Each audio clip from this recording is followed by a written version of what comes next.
Humble yourself, God said he will lift you up. If you lift yourself up, he will bring you down. Let's talk about that.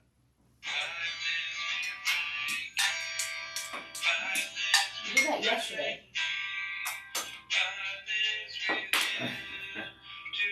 God bless the Lord. On Friday. You. Good morning, beautiful people. It's Friday. We made it. Yay. Don't tread on me, a sponsor. Kombucha, not a sponsor. Actually, it's Synergy. Raw kombucha. So, Haman in Esther had pride. And pride comes before the fall, and he lifted himself up, and he kind of got taken down. Actually, he was lifted up again. Wow, that's terrible. He got impaled on a pike and went through and he died. Because he not only wanted to murder the Jews and murder the queen, but also when Haman left with his rage and came back, he found Haman on the couch with Esther because he tripped. And he's like, "Are you going to molest her in front of me?" And then he was really ticked and killed him. And killed all of his family, too. So, the moral of the story is, don't put yourself higher than you are. Okay? And actually, God says, let other people praise you so it goes to God and to lift you up as you are humble. But don't expect that. If you're humble, you're a servant, and it doesn't matter what people do in this world, it's how God sees you. And so, God is not mentioned in Esther, but the last verse of the last chapter really hits home. It's different. Yeah, hits different on pointing to God. Because when we see Mordecai, God wove himself through that story. When we see Esther, he wove himself through that story. And we see King Xerxes, and he was woven through that story.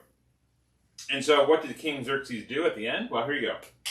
Mordecai the Jew was second in command, which is funny that Haman was second in command, and now Mordecai is, to King Xerxes, preeminent among the Jews, and held in high esteem by many of his fellow Jews. Why?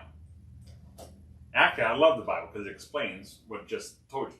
Because he worked for the good of his people and spoke up for the welfare of all the Jews.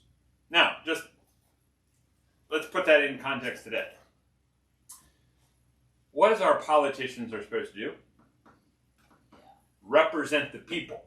They're not supposed to represent themselves. They're not supposed to push agendas. They're not supposed to be Republican or Democrat. They're supposed to be representing the people that they represent.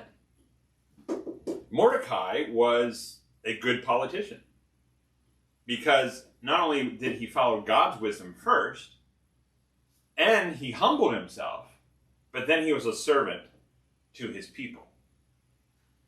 Not to himself, not to his second-in-command position, not in his pride. He was representing the people that put him there. That just amazes me. I think we can learn a lot by Mordecai. And we can learn a lot about Esther. Esther was put in the right time, in the right place. She didn't complain that things didn't go her way, or that she was a woman and she was this way or that way. She took the responsibility under God and under the direction of Mordecai and used it for God's glory and God's kingdom.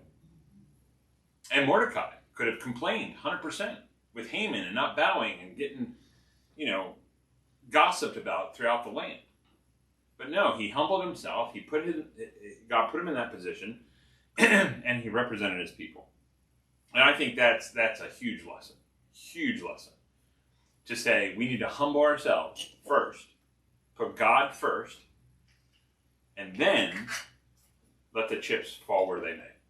And not worry about it if we get preeminent or second in command, or we're the dishwasher, or we're the babysitter, or we're the principal of the school, or just the janitor.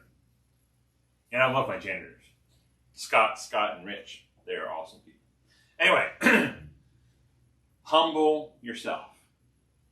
That's the lesson for this last verse in Esther. Wonderful, wonderful book. I encourage you to read the whole thing. If it was a movie, it would probably be rated R, but it's an awesome book. And God definitely has woven himself throughout that book. I love you. Jesus loves you. You have a great weekend. I'll see you 9:30 in the morning at one-on-one class, or I'll see you at 11 o'clock a.m.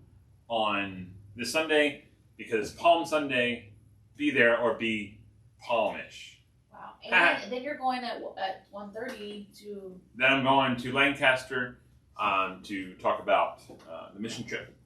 So if you'd like to join us there too. Crossroads Christian. Community Christian Church or something. Anyway, love you, bye.